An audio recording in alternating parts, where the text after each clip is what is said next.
আল্লাহ রাসূল বলছেন যে নারী নেতৃত্ব হারাম। বাংলাদেশের মাটিতে যদি একজন মেয়ে মানুষ মেম্বার হয়, বাংলাদেশের মাটিতে যদি একজন মেয়ে মানুষ মেম্বার হয়, বাংলাদেশের মাটিতে যদি একজন মেয়ে মানুষ মেম্বার হয়, সারা দেশে গজব নাজেল হবে, সারা দেশে গজব নাজেল হবে, সারা দেশে গজব নাজেল হবে। বাংলাদেশ এমন একটা বোকা দেশ, এ দেশের বড় জন নারী, মেজ জন নারী, আরে সেজ জন নারী, 3 জন নারী। এদেশের গজব ঠেকানোর পথ কি হতে পারে? এদেশে গজব নাজেল হচ্ছে, এদেশে গজব নাজেল হচ্ছে, এদেশে গজব নাজেল হচ্ছে। এই 3 নম্বর শ্রেণীর যুবকরা না বুঝে এসব ছোটাছুটি করছে। গজব ঠেকানোর কোনো পথ নেই। এই মাটির উপরে পুরুষের বেঁচে থাকার সুযোগ নেই, তাদেরকে এখন মাটির নিচে যেতে হবে। নারী নেতৃত্ব কে মেনে নিয়ে কোনদিন দেশে শান্তি আনা যায় না, এটা অসম্ভব হতে পারে না। আল্লাহ রাসূলকে অপমান করে, আল্লাহ রাসূলকে উপেক্ষা করে জাতির কল্যাণ চাওয়া যায় না।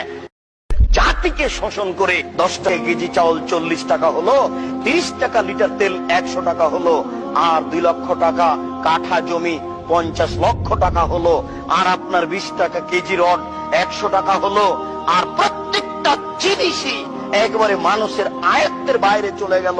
দুঃখিত, আপনাকে কি দিয়ে বুঝায়?